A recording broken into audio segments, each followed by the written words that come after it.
in severity. However, as passengers, we judge turbulence just based off how much we get thrown around or just from our seats. It just all depends on how the pilot navigates the plane, and different sized planes are affected in different ways. That's right. So that's just amazing to think about. Like, I've always wondered, you know, why do they take so long to take off, especially when you're so excited to get to your destination? But that Exactly. would make sense that, you know, the air around it just will get disturbed, and especially because it's such a big jet. It's not like it's like a small, like little Right. butterfly taking off or something. This is Right. a massive size plane, Right. so that would definitely disturb the air around you. Exactly. And I don't know if you ever really noticed those contrails up in the air when it's really Yes. moist outside. Well, I've seen a few pictures when it was so moist near the ground level, where when the plane takes off, you already have contrails starting to form. And if you look at it right behind the plane as it just took off the runway, they're swirling every which way, which now makes sense why you Right, can't just exactly. follow it up. And you're right on the tarmac, and you're just about to turn to get on the runway, and then you sit there, and you sit there, and you're just wondering, I want to go, because the taking off portions is so much fun. Now, have you ever had any significant turbulent experiences? Not that I can think of. I mean, yes, you know, there have been times where, you know, the pilot will turn on the fasten seatbelt sign after he, you know, lifted it, and, you know, you get it jerked around a little bit. But I've never actually had such bad turbulence that it was noted in my head. Right, right. Yes. Well, that's What pretty about you? fortunate. Just once. I think I usually don't sleep on airplanes because I'm too excited, but there was one time where I actually fell asleep, but then I woke up to turbulence, which is terrifying because, you know, you have those kind of free-falling moments like you would get on a roller coaster or something like that. When you wake up to it, you're just not aware. You kind of forgot that you were on a plane, and then Right. you suddenly get aware of your surroundings, and then it's happening. But generally, I think pilots are really good at trying to figure out where the turbulence is because they look at past airplanes where they're reporting turbulence, and then they just try to avoid it going at a different level. So they do a really good job in trying to avoid it. Now, one other thing I want to talk to you about real quick is turbulence is caused by the air, but sometimes air is not always a bad thing, especially the jet stream. Very true. Yes. So when a plane is taking off and it's going to use the jet stream, it just kind of helps the plane go along so they don't have to use much fuel. So that's where they're going to save a little bit of money. Exactly, and with jet streams too, you can even get to your destination faster than anticipated. That's right. If it's in your favor and you're moving the same direction, it kind of helps kind of guide you along on your journey. Exactly, it does help. Yes, well, when we return from our next break, we're going to be talking about icing and de-icing. Stick with us, you're watching The Cold Front on VUTV.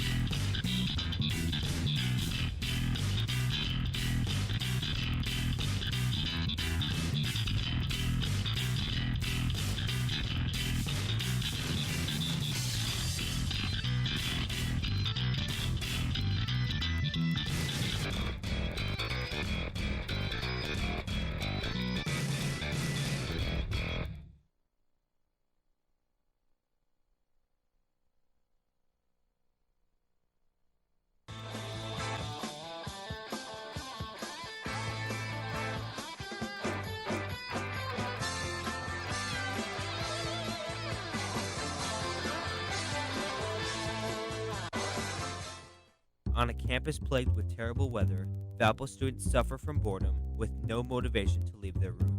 They begin to search for free movies and stumble upon Valpo's new free movie streaming website, where you get unlimited free access to recent movies like Despicable Me 2 and Jobs at the tips of your fingers. So if you're feeling bored, then don't wait. Grab some friends, find a seat, and enjoy a movie on movies.valpo.edu.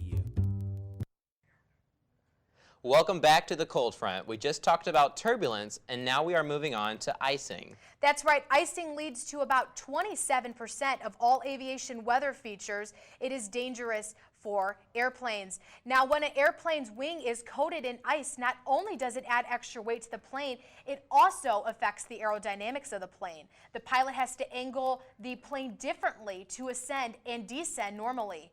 In severe icing, certain plane parts can break, and fresh air can be blocked from going into the engines, so you can lose an engine if it overheats too much.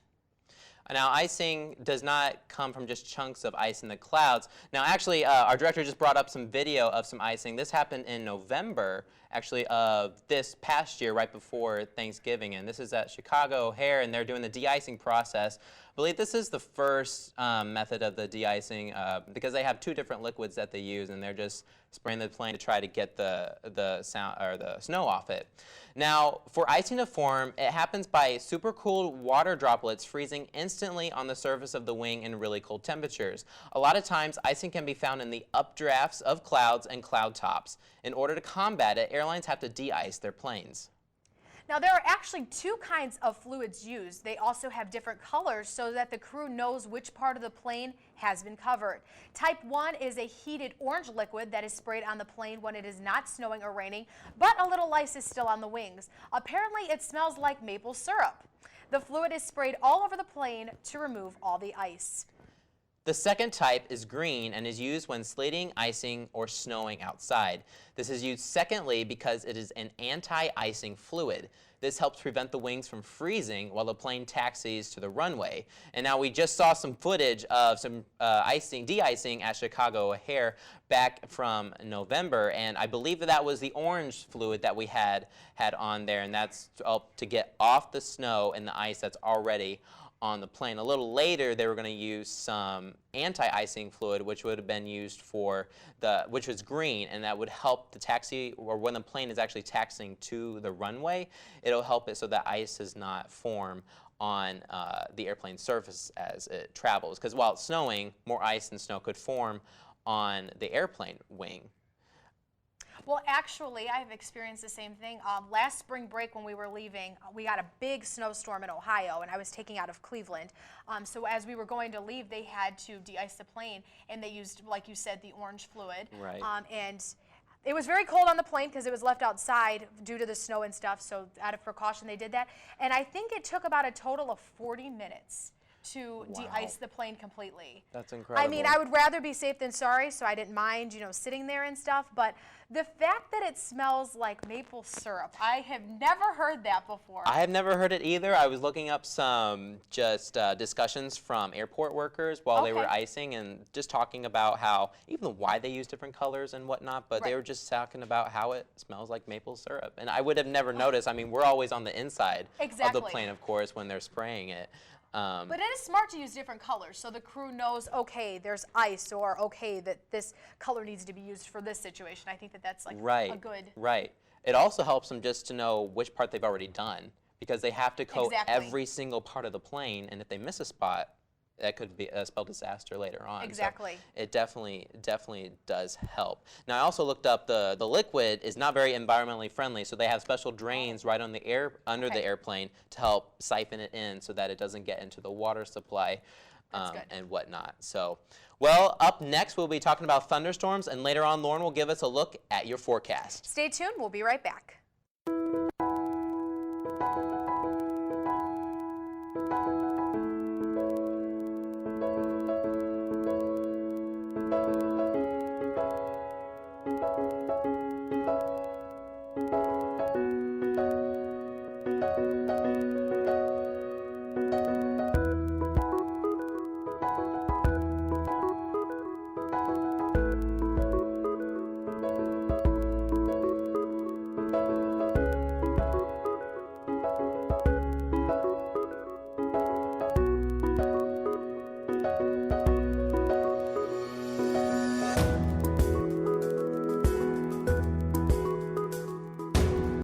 Good morning, Valparaiso University. What's the better way to start your day than with a new jam? And WVUR has just what you need.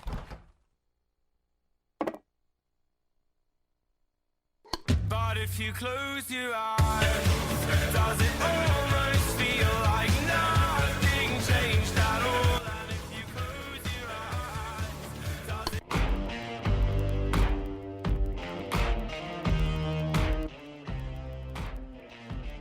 If dying young won't change your mind, baby, right. Broadcasting sports, news, weather, and music, on air, online, and on campus. WVUR is my jam. Welcome back to the cold front. Thunderstorms are very dangerous when it comes to aviation. That's right. Thunderstorms have a main threat to aircrafts, icing, high winds, and hail. In order for a storm to be a thunderstorm, it has to have thunder and lightning. Lightning, however, does not generally affect aircrafts anymore. In fact, airplanes are designed to reroute the electricity away from the cabin. In the past, some airlines would crash after getting struck because the fuel tank would have sparked and exploded, but that no longer happens due to improved designs. The high winds and hail are the primary threats, along with icing. Usually there are very strong winds in a thunderstorm, and it is hard to control an aircraft when the turbulence is so great. Hail can damage the wings of the plane and crack the windshield. Icing can affect how the plane maneuvers, like we mentioned earlier. As you can probably tell, thunderstorms are too dangerous for airplanes. Pilots and air traffic controllers do their best to fly around storms for safety reasons. Now, I have never personally, flown in or around a thunderstorm. I guess because we've had good crews that have kind of rerouted us different ways, but I've never experienced them, flying down south, especially because usually I fly from Ohio to Florida. There are definitely thunderstorms you can see off in the distance, the towering cumulus clouds, but nothing in the way of that. Right. There was one time I did see a thunderstorm. It was actually a line of thunderstorms headed our way. So I was flying from Louisville to Chicago, so just basically the length of Indiana. Really doesn't take that long of a flight, to be honest, but the line of thunderstorms was all the way through Illinois, so the whole flight, if you just looked off to your left, there was just black clouds just lining the whole horizon. It was actually really, really cool, and they tried to get us up in the air even faster so that the line of thunderstorms wouldn't hit us, because there's no way to maneuver around it when it's basically encompassing your entire flight path. So they got us out of the airport really quickly, then back town right into Chicago just fine. And then as soon as we landed, it just poured and started thunderstorming. So now, one time I was stuck.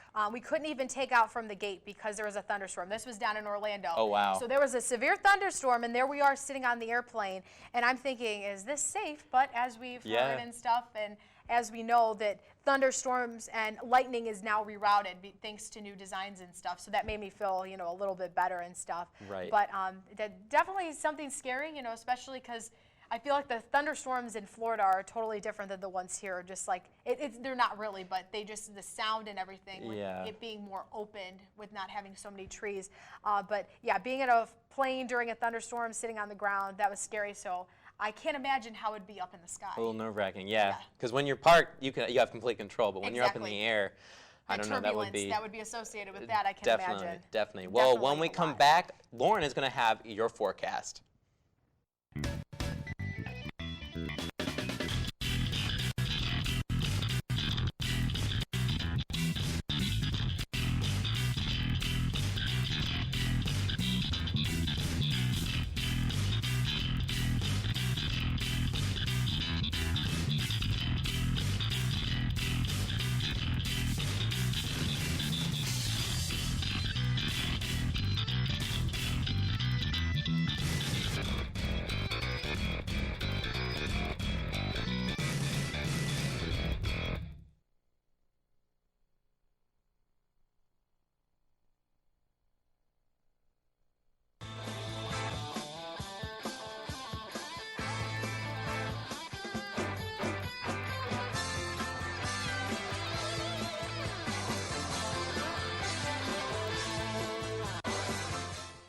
On a campus plagued with terrible weather, Valpo students suffer from boredom with no motivation to leave their room. They begin to search for free movies and stumble upon Valpo's new free movie streaming website, where you get unlimited free access to recent movies like Despicable Me 2 and Jobs at the tips of your fingers.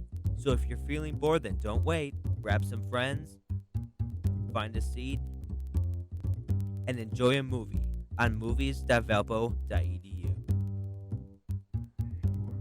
Well, welcome back to the Cold Front. We've been talking all about weather and aviation. Well, we're definitely going to be experiencing, if you're heading to the Mid-Atlantic region, definitely some flight delays as we look down into the Mid-Atlantic region. A winter storm warning blankets much of the area. But as we head back to the D.C., you're seeing this orange. That is actually a blizzard warning, and back into the New York area, actually a blizzard watch.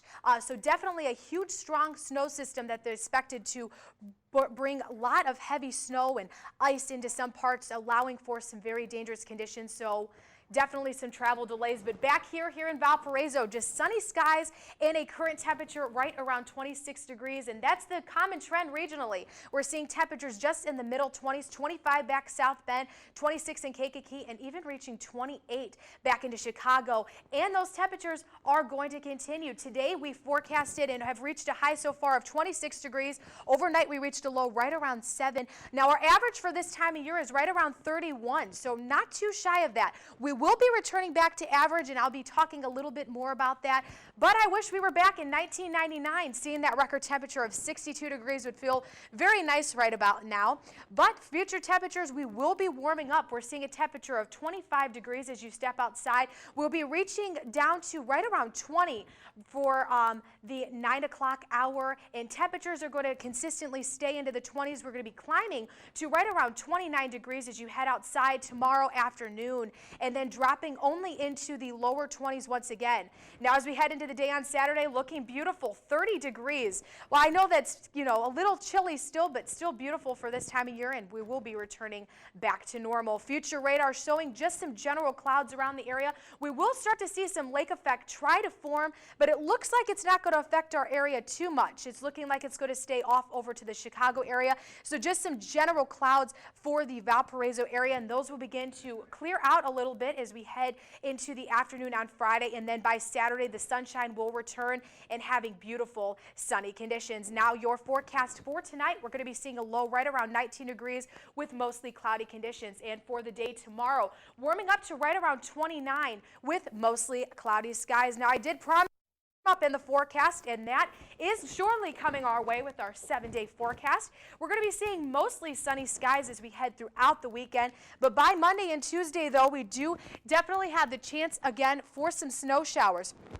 But you do notice as we head into Sunday and Monday that we are going to be experiencing some above normal temperatures. I know that I mentioned earlier that normal is right around 31 degrees, so we will be seeing that a little bit more. We're turning back to freezing for the day on Tuesday, and then falling a little bit below freezing and just staying consistently right around the freezing mark for Wednesday and Thursday with mostly cloudy conditions, but definitely shaping up to be a beautiful weekend, seeing a temperature of 36 degrees. Now, I don't know if you've seen this before, but CNN is actually calling 2014 to be one of the warmest globally on record. Wow. I read that article yesterday, and I found that very fascinating that, that they were calling that, and they said that 10 of the 12 months were actually above normal. That's incredible. Yes, and I know that we've talked before too about December being one of the warmest on records, and also one of the wettest too, with the amount of precip that we experienced and stuff.